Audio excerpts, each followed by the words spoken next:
Romeo की पत्री। ठीक है, अगर आप रोमियो में अगर आप अभी नहीं आ रहे हो, ठीक है, तो मैं आपको उत्पत्ति के किताब से ही एक बात दिखाना चाहता हूँ। ठीक है, उत्पत्ति का किताब 15वां अध्याय, ठीक है, उसका 6वां वचन। उत्पत्ति की किताब 15 उसका 6। ठीक है, तो आपको ये ध्यान रखना है, यहाँ पे लिखा है अब्राहम के विषय में, उसने यहोवा पर विश्वास किया और यहोवा ने इस बात को उसके लेखे में धर्म गिना। है ना, मतलब विश्वास ही से अब्राहम भी धर्मी ठहरा। काफी लोग क्या करते हैं, कंफ्यूजन में रहते हैं। उनको लगता है कि इसहाक को जो प्रभु जो मांगता है उसको, है ना, वापस देने के लिए, और जो वहां पे जो वो अपने क्या कहते हैं ओबीडियंस को जो दिखाता है, वो लोग बोलते हैं उससे वो धर्मी ठहरा है ना। परंतु अगर आप इसको अगर आप चेक करोगे तो तो इसके विश्वास के द्वारा है जो ये धर्मी ठहराता है, और अभी तक इसहाक पैदा भी नहीं हुआ है। ठीक है, और आप इसको जब आगे देखोगे उसके कर्म से नहीं, हम लोग देखते हैं। ठीक है, देखो इसहाक पैदा हुआ उत्पत्ति किताब 21वें अध्याय में। ठीक है, हर एक लोगों के हृदय के अंदर ये वचन क्या चुभने चाहिए। ठीक है, तो आप यहाँ पे आप देख सकते हो कि हाँ, कि आप यहाँ देख सकते हो 15वें अध्याय में अब्राहम के विषय में बोला जा रहा है कि उसने विश्वास करा और उसको धर्मी परमेश्वर ने माना, है ना। और यहाँ पे 21वां अध्याय है जहाँ पे प्रभु से मांग रहा है कि इसहाक को उसके हवाले करने के लिए, है ना। तो मैं इसे आपको बताना चाहता हूँ, चाहे पुराना नियम हो चाहे नया नियम हो, मापदंड आज भी सेम है। क्या है? विश्वास ही से हम धर्मी बनते हैं, है ना। आज काफी लोग को लगता है कि अगर वो थोड़ा सा उपवास में बैठ जाते हैं, है ना, थोड़ा सा वचन का ज्ञान रख लेते हैं, है ना, थोड़ा सा और चर्च मीटिंग में चले जाते हैं, है ना, या वो बाइबल कॉलेज चले जाते हैं, या 6 महीने का डिप्लोमा कर लेते हैं, या 4 साल का क्या कहते हैं, सॉरी 3 साल का बीटीएच कर लेते हैं, और 5 साल का एमडिव कर लेते हैं, तो उनको लगता है वो और धर्मी हो गए और ज्यादा, है ना। तो क्या करते हैं, दूसरों को नीचे देखते हैं, है ना? परंतु मेरे प्रियो, बाइबल बताता है पुराने नियम के हर एक व्यक्ति प्रभु के साथ सही रिश्ते में अपने कर्मों से नहीं जुड़ा, परंतु अपने विश्वास से जुड़ा, है ना। क्योंकि अगर कोई भी अगर कर्मों से जुड़ा होता, तो अब्राहम के विषय में रोमियो की पत्री में लिखा हुआ है कि प्रभु विश्वास ही से धर्मी बनाता है ताकि कोई भी घमंड ना करने पाए, है ना। कल को जब प्रभु के साथ जब अनादि काल के लिए जब हम लोग रहेंगे, हम में से कोई भी घमंड में नहीं चलेगा, है ना। देखा, मैं आ गया, है ना, मैंने किया, है ना। बट हमारे जुबानों पे क्या रहेगा? यीशु ने कहा, है ना। आपको समझ आया? हालेलुया। क्योंकि एक ऐसी जिंदगी जो हम कभी नहीं जी सकते थे वो प्रभु ने आके दिया, और एक ऐसी मृत्यु जो हमें मिलनी चाहिए थी उसको प्रभु ने लिया। तो प्रभु यीशु ही एकमात्र योग्य, हालेलुया, परमेश्वर है जो आपको और मुझे धर्मी ठहरा सकता है ना। अगर आज भी अगर हम धर्मी अगर हम ठहराए गए हैं, उस वचनों को अगर हम बोलते हैं, उसके बाद अगर हम धर्मी होने की अगर कोशिश कर रहे हैं, तो क्या हो गया भाई साहब? कुछ तो प्रॉब्लम हो गया ना। आपको समझ आया, है ना।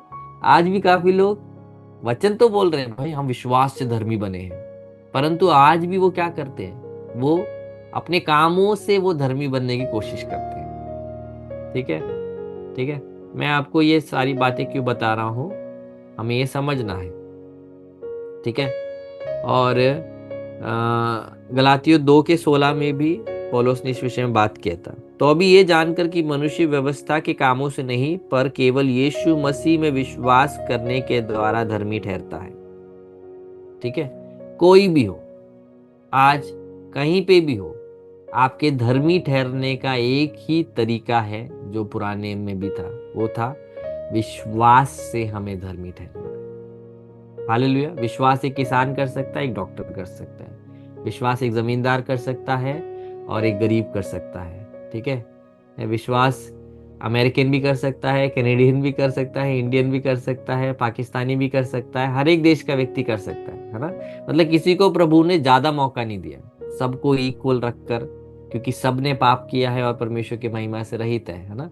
पाप की तनख्वाह मृत्यु है, परंतु परमेश्वर का तोहफा अनंत जीवन है मसीह यीशु में। तो सबके लिए सेम है। तो अगर आपको लग रहा है आप बाइबल स्टडी इसलिए कर रहे हो ताकि आप और धर्मी बनो, तो आपके अंदर कुछ प्रॉब्लम है ना।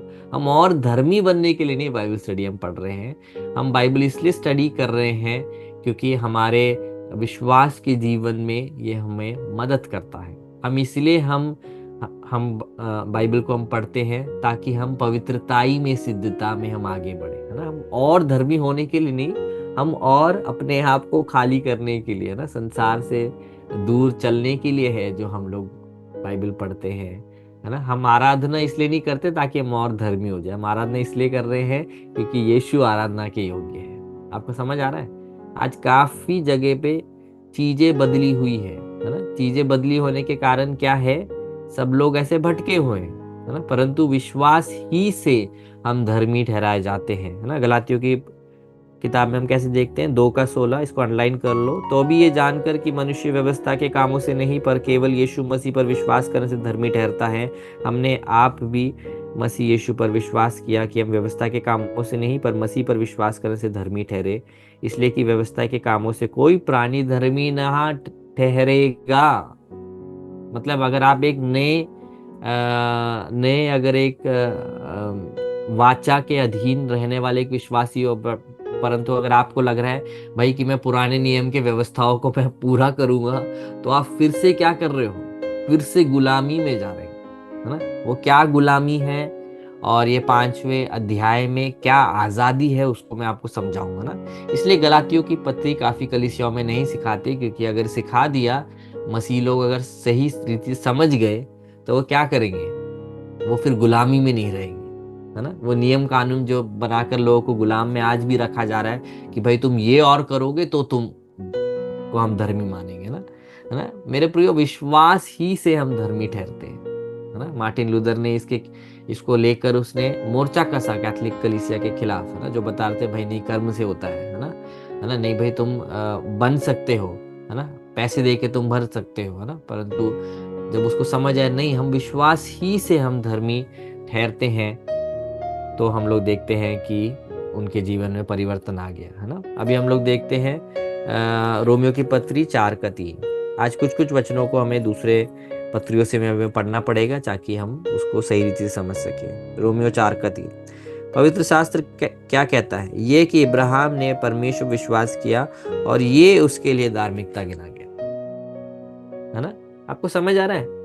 हमारी खुद की धार्मिकता की सोच हटाकर प्रभु कैसे हमें धर्मी बनाता है, ठीक है। मतलब हम कुछ भी अपने, एक परमेश्वर दास ने, एक दास ने बड़े बड़े अच्छे तरीके से बोला है कि हम हमारी धार्मिकता में जो चीज हमें लग रहा है कि हम मदद कर रहे हैं, वो सिर्फ हमारे पाप है। मतलब आपको समझ है? मतलब हमें लग रहा है कि हम उद्धार के लिए हमने कुछ करा है, तो हमने कुछ नहीं करा है। आज भी हम कुछ नहीं कर रहे हैं। उद्धार तोहफा है ना। और जब हमें उद्धार दिया जाता है, उसमें बने रहना वो जिम्मेदारी है आज हमारी। हालेलुया। हमारी जिम्मेदारी अपने आप को बचाने की नहीं है, हमारी जिम्मेदारी है हमको बचाने वाले प्रभु के हाथों को थाम कर आगे बढ़ने की, है ना, वचन में बने रहने की, है ना, धीरज धरने की। ये तो हर कोई कर सकता है। आपको समझ आ रहा है? तो ये हर कोई कर सकता है, आप भी कर सकते हो, मैं भी कर सकता हूँ, है ना। बट हमें उसमें भी हमें मदद करने के लिए पवित्र आत्मा को दिया गया है ना। तो पौलुस यहाँ पे बोल रहा है कि मूर्ख गलातियों के लोगों, तुमको क्यों लगा भाई आत्मा से तुम आरंभ किया है, ठीक है। इसमें लिखा है, क्या तुम इतने मूर्ख हो सकते हो कि जिस जीवन को तुमने आत्मा से आरंभ किया है उसे अब हार्ड मांस के शरीर की शक्ति से पूरा करोगे, है ना। मतलब भाई तुम्हें आत्मा ने जीवन दिया, है ना। तुम्हारे एफिसियों की पत्री 2:1 में हम देखते हैं कि हम अधर्मों में और पापों में मरे हुए थे, हम डेड बॉडीज थे, है ना। हम बुरे लोग, अच्छे नहीं बनाए गए, हम मरे हुए लोग थे आत्मा में, है ना। इस बात को ये चीज है जो मसीहत को हर एक मार्ग से अलग करता है। हम कर्म से नहीं बचाए जाते। हर जगह क्या है भाई, तुम करो, है ना, तुम करोगे तो तुम, है ना, तो तुम अच्छे बनोगे, है ना। पर बाइबल बताते हैं तुम अच्छे इसलिए बने हो क्योंकि यीशु ने कुछ करा, है ना। अब तुम्हारा काम है उसी मार्ग में बने रहना, है ना, वचनों को थामे रहना, जिन चीजों को छोड़ना है है ना, इस अपने इस जीवन में उसको उसमें सतर्क रहना है। तुमने इतने कष्ट क्यों बेकारी उठाए, आशा है कि वो बेकार नहीं थे, है ना। मतलब यीशु के सुसमाचार मानने की वजह से इन्होंने कष्ट को झेला है, पौलुस यहाँ पे बता रहा है। पौलुस बता रहे हैं परंतु क्योंकि अब तुम एक कर्म के साथ वाले एक सुसमाचार में तुम फंस गए हो, है ना, उसको बोलते गॉस्पेल ऑफ वर्क्स, है ना। भाई अगर मेरे कर्म से मुझे उद्धार मिलेगा तो वो सुसमाचार कैसे है, वो तो सुसमाचार है ही नहीं, है ना। वो तो मेरे लिए क्या है, एक एक खराब समाचार है, क्योंकि मैं कभी भी परमेश्वर की व्यवस्था को पूर्ण रीति से नहीं मान पाऊंगा। यही था पुराने नियम, है ना। इसलिए प्रभु ने यीशु मसीह को भेजा है, हमारे लिए यहाँ पे भेजकर हमारे पापों के दंड को प्रभु के ऊपर डाला। उसके बाद हमें प्रभु के द्वारा हमें एक धार्मिकता दी गई, है ना। इसको हम लोग आज सीखेंगे थोड़ा सा, जितना समय है हमारे पास। उसके बाद हम देखते हैं ये वैसी ही है जैसे कि इब्राहिम के विषय में शास्त्र कहता है उसने परमेश्वर पर विश्वास किया और उसके लिए धार्मिकता गिनी गई। देखो यहाँ पे तीसरे अध्याय में भी वही सेम बात, है ना। दूसरे अध्याय में भी वही सेम बात, है ना। रोमियो में पूरा अध्याय विश्वास से धर्मी बनने के विषय में है। तब भी हमें आज भी लगता है भाई नहीं, हमें और धर्मी बनना है ना। और धर्मी आप बन नहीं सकते मेरे प्रियो, यीशु ने हम सबको धर्मी बनाया है, परंतु हम और पवित्रताई में हम आगे बढ़ सकते हैं, है ना। और हम संसार के अनुरूप हुए बिना प्रभु के वचनों के अनुरूप होकर हम चल सकते हैं। ये है जो हम, है ना, जो हम सबको उत्तरदायित्व दिया है प्रभु ने, है ना। हम आगे पढ़ेंगे। तो फिर तुम ये जान लो अब्राहम के सच्चे वंशज वही है जो विश्वास करते हैं। शास्त्र ने पहले ही बता दिया था कि परमेश्वर गैर यहूदियों को भी उनके विश्वास के कारण धर्मी ठहराएगा। आपको ये सब समझ आ रहा है? आपको और मुझे भी प्रभु विश्वास से ही धर्मी ठहराएगा, क्योंकि वही मापदंड है, प्रभु में कोई बदलावट नहीं हुआ है ना। तो इस बात को हमें यहाँ पे समझना है। तो अन्य जातियों को भी प्रभु, जैसे एक यहूदी व्यक्ति को भी धर्मी ठहरना, उसका भी एक ही मार्ग है, वो है प्रभु में विश्वास, अपने कर्म नहीं, है ना। हाँ, उसके बाद हम लोग देखेंगे, उसमें लिखा हुआ है शास्त्र ने पहले ही बता दिया था कि परमेश्वर गैर यहूदियों को भी उनके विश्वास के कारण धर्मी ठहराएगा। इसका मतलब क्या है, को भी का क्या मतलब है, यहूदियों के लिए भी वही रास्ता है ना। शब्दों के साथ पहले से ही अब्राहम को परमेश्वर द्वारा सुसमाचार से अवगत करा दिया था, इसलिए वो लोग जो विश्वास करते हैं विश्वासी अब्राहम के साथ आशीष पाते हैं। ये अब्राहम की आशीष क्या है, आपने सुना है? हर प्रॉस्पेरिटी गॉस्पेल वाले का संदेश ये है, अब्राहम की आशीष अब्राहम की आशीष। मेरे प्रियो, उन सब को मैं बताना चाहता हूं, अगर तुमने गलती से भी बाइबल खोला है तो तुम्हें ये पता होना चाहिए बेसिक नॉलेज। अब्राहम जब परमेश्वर की वाणी सुनकर अपने देश को छोड़ के जब निकला था, वो ऑलरेडी अमीर था। तो तुम किस आशीष के बारे में बात कर रहे हो भाई साहब, मुझे जरा बता दो, है ना। अब्राहम की आशीष क्या थी, उसको मैं आपको, मेरे हिसाब से मैं आपको ऑलरेडी वो बता चुका हूं, है ना। प्रभु ने बोला क्या तेरे वंशज के द्वारा मैं संसार के सारी जातियों को आशीष करूंगा, है ना। तो यहाँ पे परमेश्वर सिर्फ इजरायलियों के लिए बोल रहा था या किसी स्पेसिफिक व्यक्ति के लिए बोल रहा था? क्योंकि अगर मैं सही हूं तो यीशु मसीह के आने तक एक भी यहूदी को इस्तेमाल प्रभु ने नहीं करा जाति जातियों को आशीष करने के लिए, जितना बाइबल मैंने पढ़ा है ना। जाति जातियों को यानी जातियों को जब प्रभु बोलता है मैं संसार के सारे जातियों को बोल रहे हैं, है ना। तो यहाँ पे मैं तो आपको बता रहा हूँ, किसी भी एक व्यक्ति को इस्तेमाल कर कर एक पूरे जाति को प्रभु ने आशीष नहीं करा है। तो ये अब्राहम की आशीष क्या है? अब्राहम की आशीष है जो एक व्यक्ति में हमें दिखी, वो था प्रभु यीशु मसीह। हालेलुया। यीशु मसीह वो व्यक्ति है जिसके द्वारा संसार के सारे लोग आशीष प्राप्त कर पाए। और वो आशीष क्या था, वो ब्लेसिंग क्या था, वो गिफ्ट क्या था? वो था मसीह यीशु में अनंत जीवन। वो है जिसको परमेश्वर उन्हें वायदा कर रहा था, है ना। तो जब से ये वायदा हुआ, उनको लग रहा था भाई कि अब्राहम को लगा इसहाक होगा, जिसके द्वारा पूरे वंशज, है ना, अन्य जाति आशीषित पाएंगे, है ना। फिर इसहाक को लगा भाई कि, है ना, याकूब होगा। याकूब को लगा कि, है ना, उसका कोई बेटा होगा, है ना। यूसुफ को लगा कि है कि ये होगा, है ना, उसका उसका बड़ा बेटा होगा, सबको ऐसे लग रहा था। परंतु किसी भी यहूदी के द्वारा, अगर आप निन्वे का एग्जाम्पल देकर मुझे काटना चाहते हो, मैं आपको बता दूं, निन्वे सिर्फ एक शहर था, है ना। हाँ? उस एक शहर को प्रभु ने मौका दिया था, परंतु यहाँ पे जाति जाति के लोगों को आशीष मिलेगा। जब तक प्रभु यीशु नहीं आया, हम में से किसी को भी समझ नहीं आता, परंतु धन्यवाद हो, प्रभु यीशु आए और प्रभु यीशु के द्वारा, है ना, लोगों को आशीषें मिली।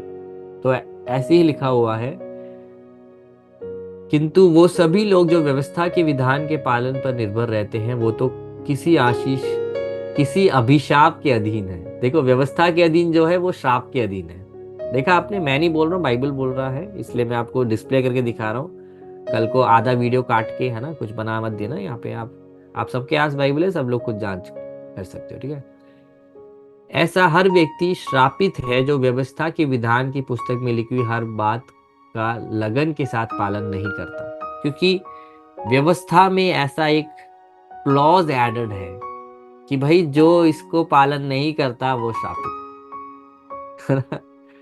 और जैसे मैंने आपको बताया, हम अपने इंसानी शरीर में व्यवस्था के हर एक आज्ञाओं को हर समय मानना हमारे लिए कठिन है ना। कोई भी व्यक्ति नहीं इस संसार में पैदा हुआ जो व्यवस्था को पूर्ण रीति से रख पाए। और व्यवस्था ये बताती है, अगर एक में भी चूक गया मतलब सारे आज्ञाओं में चूक गए, है ना।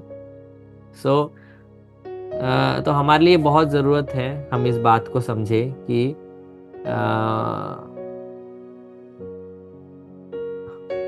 हम किसके द्वारा हम धर्मी बनाए जाते हैं, ठीक है। मैं आपको एक और वचन बताना चाहता हूँ, क्योंकि मैं इस वचन को बार बार कोट कर रहा हूँ, तो आप में से लोग सोच रहे हैं भाई ये वचन कहाँ पे है भैया, वो भी बता दो, है ना। ये है याकूब की पत्री 2 अध्याय उसका 10वां वचन, ठीक है। याकूब 2 का 10 मैं आपके लिए पढ़ लेता हूँ, जिनके पास बाइबल है। अभी तक अगर आपसे बाइबल छीने नहीं गए हैं तो आप वो बाइबल खोल सकते हो। एक समय आएगा जब हम लोग बाइबल के लिए तरसेंगे, है ना। बाइबल इलीगल हो जाएगा, बैन हो जाएगा, तो उस समय आने तक बाइबल को खोलना सीखो, उसमें से पढ़ना सीखो। उसको हम लोग पढ़ेंगे, याकूब की पत्री उसका 2 का 10। क्योंकि जो कोई सारी व्यवस्था का पालन करता है परंतु एक ही बात में चूक जाए, तो वो सब बातों में दोषी ठहरा, है ना। क्योंकि परमेश्वर की आज्ञा ऐसे, अगर एक नहीं मानी उसका मतलब सारे को आपने तोड़ दिया। इसीलिए नामुमकिन सा था एक मनुष्य को सारी व्यवस्था को पूरा करना, है ना। यही वचन मैं आपको बार बार बता रहा था, और अभी आपको मिल गया, उसको अंडरलाइन कर लेना, है ना। तो मेरे प्रियो, यहाँ पे हम सब के लिए एक बहुत बड़ा एक हमको एक उदाहरण मिल रहा है कि भाई व्यवस्था रखने से अगर पुराने नियम में हम धर्मी नहीं बन पाए, नए नियम में भी अगर व्यवस्था नहीं है जो मापदंड है, तो भाई ये क्या है व्यवस्था, फिर प्रभु ने क्यों दिया। बाइबल हमें बताता है रोमियो की पत्री में कि व्यवस्था है जो हमें बताता है पाप क्या है ना। क्योंकि कहीं पे क्या कहते हैं, ट्रैफिक सिग्नल्स के रूल बुक में लिखा गया भाई कि रेड में जो नहीं रुकता और जिसने, है ना, आगे चले गया, अगर पुलिस ने देख लिया तो भाई फाइन है ना। ड्राइवर्स सीट में जो बैठा, अगर उसने क्या कहते हैं, बेल्ट नहीं लगाया, उसने सेफ्टी बेल्ट, है ना, तो उसको फाइन मिलेगा। अगर ये नियम नहीं होंगे तो आपको कैसे पता चलेगा भाई कि ये गलत है। आपको समझ आ रहा है ना, थोड़ा दिमाग खुल रहा है। वैसे ही व्यवस्था इसलिए दी गई ताकि हमें समझ आए कि हम में से कोई भी, क्योंकि आदम और हव्वा ने पाप करा इसलिए हम उनके वंशज में आए हैं, और हम सब के सब जन्म से ही हम पापी हैं, है ना। भले ही हमने कुछ करा नहीं है तो वो भी, हम परमेश्वर के रिश्ते में हम कुछ नहीं होते हैं, है ना। हम उनसे दूर ही रहना पसंद करते हैं ना, यही एक स्वभाव मनुष्य के अंदर पाया जाता है। तो मेरे प्रियो, ये ऐसे कठिन ऐसे टॉपिक्स है कि बहुत मुश्किल है 1 घंटे में आपको हल्का सा भी समझाना, है ना। परंतु अगर एक बार आप समझ गए मेरे प्रियो, आप उस पुराने नियम के उस बंधन से आप फंसे बिना आप बाहर निकल सकते हो, है ना। देखो, पुराने नियम को लेके, है ना, या उद्धार को लेके 2 मत हैं, 2 सोच है हमारे आज मसीहत में, है ना। एक सोच है जो बताते हैं भाई कि सारे व्यवस्था को हमें मानना पड़ेगा, है ना, जिनके लिए रूल्स बहुत इंपॉर्टेंट है। बोलते भाई अगर रूल्स नहीं माना तो भाई तुम खत्म हो, है ना। तो उसको हम बोलते हैं इंग्लिश में लीगलिज्म बोलते हैं। ठीक है, लीगलिज्म क्या है भाई कि उनके लिए प्रभु भी मेन नहीं है, वो फरीसियों की नाई है, जिनके लिए रूल अगर नहीं माना भाई खत्म है ना। उनके लिए प्रभु कोई बड़ी बात नहीं है ना, ना प्रभु के उपदेश बड़ी बात नहीं है, परंतु रूल्स पूरे होने चाहिए। ठीक है, उनको लीगलिज्म बोलते हैं। ठीक है, वहां पे अगर ऐसा है, अगर आपसे अगर एक गलती हो गई तो आप खत्म हो, है ना, फिर आप मुड़ नहीं सकते, आप मन फिरा नहीं सकते, आप तो फिर खत्म ही हो। उसको लीगलिज्म बोलते हैं। तो लोग डर के अंतर्गत वो कहना मानने की काफी बार कोशिश करते हैं। ठीक है, अब इसका बिल्कुल उल्टा एक चीज है, उसको बोलते हैं लाइसेंस। ठीक है, ये इससे भी ज्यादा डेंजरस है। ठीक है, जब लीगलिज्म हमें बताता है कि भाई नियम रखने पड़ेंगे, है ना, वचनों को मानना पड़ेगा। ठीक है, इंसानी वचनों को भी अधीन रहना पड़ेगा। ठीक है, इसके बिना तुम्हारा उद्धार पूरा नहीं है। तो इसका बिल्कुल और खराब एक एक क्या एक सोच है, जो कि अब मैं कुछ भी करूं प्रभु मुझे माफ कर दे। आपको समझ आया? उसको बोलते हैं लाइसेंस, है ना। क्योंकि अगर पाप, जहां पे ज्यादा पाप होता है वहां पे अगर ज्यादा कृपा होती है तो मैं, तो ठीक है ना, तो फिर मैं और पाप करते रहूंगा। इसी चीज को पौलुस ने काट के लोगों को समझाया रोमियो की पत्री में। रोमियो की पत्री 6 अध्याय उसका पहला आयत, क्या हम पाप करते रहे ताकि कृपा बढ़े? आज के सेवक लोग बोलेंगे यस, बट वचन आधारित पुराने नियम का ज्ञान रखने वाला, पवित्र आत्मा के सामर्थ्य से भरा हुआ यीशु मसीह का सेवक पौलुस आत्मा में भर के बोल रहा है, कदापि नहीं, है ना। तो ये दोनों जो पोजीशन है बिब्लिकल नहीं है। क्योंकि अगर एक पोजीशन है ना कि भाई व्यवस्था अगर नहीं रखी तो हम नरक चले जाएंगे, ठीक है, वो व्यवस्था हमको फिर से हमें गुलाम बना देता है पुराने नियम को। ठीक है, दूसरा, ठीक है, दूसरा चीज भाई कि हम कुछ भी करें वो चलता है ना, क्योंकि अब तो हम कृपा के अधीन है ना, वो हमको लाइसेंस दे रहा है, हर चीज कर सकते हैं। वो हमें क्या करता है, हमें एक दलदल में लेके जाता है। आपने देखा धंसता हुआ, उसको क्विक सैंड बोलते हैं, मुझे हिंदी में नहीं पता उसको क्या बोलते हैं। वैसे ऊपर से दिखेगा कि भाई ठीक है ना, पानी पानी सा होगा, परंतु उसमें अगर आपने पैर रख दिए नीचे की ओर जाते हो, है ना।